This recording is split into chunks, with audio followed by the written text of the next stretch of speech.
Hello student, welcome to my channel. Today we are discussing the 8th standard first chapter rational and irrational number, in which the problem set number 1.2. Question number first is compare the following number. First is -7 and -2. We know that always minus number जेव्हा असतील तेव्हा जो minus number लहान आहे तो कसा असतो, मोठा असतो. त्यामुळे -7 इज लेस दॅन -2, और आपण असं पण म्हणू शकतो -2 इज ग्रेटर दॅन -7.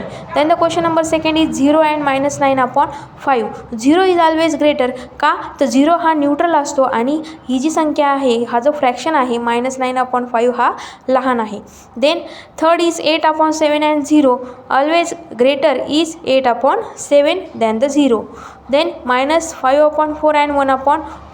सो फ्रॅक्शनमध्ये कधीही प्लस जो फ्रॅक्शन आहे तो मोठा असतो then the minus. So -5/4 is less than 1/4. Then fifth question is 40/29 and 141/29.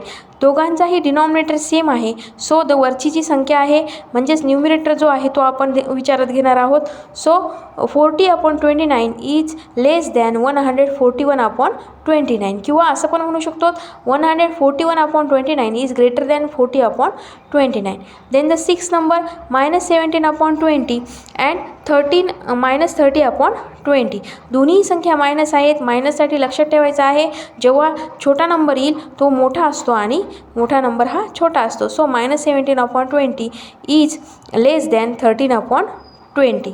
Then the question number 7. So question number 7मध्ये दोन्हीही फ्रॅक्शन आहेत 15/12 अँड 7/16. आता दोन्हींचेही डिनॉमिनेटर डिफरंट आहेत. सो आपल्याला माहिती आहे ट्रिक काय करायचं आहे, ज्याचा दुसऱ्या फ्रॅक्शनचा जो डिनॉमिनेटर आहे त्याने पहिल्या फ्रॅक्शनच्या न्यूमिनेटर आणि डिनॉमिनेटरला मल्टिप्लाय करायचं आणि पहिल्या फ्रॅक्शनच्या डिनॉमिनेटरने दुसऱ्या फ्रॅक्शनच्या न्यूमिनेटर आणि डिनॉमिनेटरला मल्टिप्लाय करायचं. So 15 × 16 and 12 × 16. Then 7 × 12 and 16 × 12. 15 × 16 is the 240. 12 × 16 is the 192. Then 7 × 12 is the 84 and 16 × 12 is the 192. आता डिनॉमिनेटर सेम झालेला आहे. सो 240 हे 84पेक्षा कसे आहेत, मोठे आहेत. So 240/192 is greater than 84/192, or 15/12 is greater than 7/16.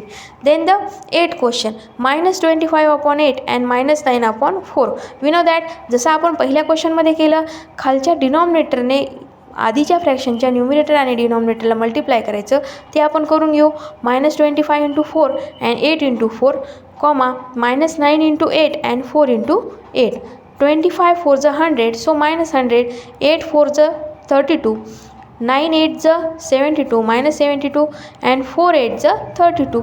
We know that कधीही मायनस संख्या असेल ती कशी असते, मोठी असते. सो दोन्हीही मायनस असतील तर जी छोटी ती मोठी.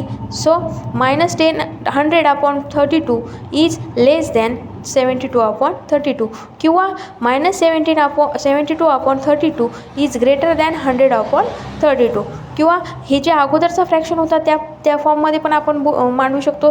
-25/8 इज लेस दॅन -9/4.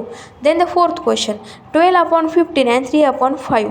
याचेही डिनॉमिनेटर वेगवेगळे आहेत. याला आधी सेम करून घेऊ आणि मग नंतर क्वेश्चन सोडवू. 12 × 5, 15 × 5, 3 × 15 अँड 5 × 15. डिनॉमिनेटरने आधीच्या फ्रॅक्शनला मल्टिप्लाय करून घ्यायचं दुसऱ्या, आणि ह्या डिनॉमिनेटरने 3/5ला मल्टिप्लाय करून घ्यायचं. 12 × 5 is the 16, 15 5 is 75, 3 × 15 is the 45 and 15 5 is 75.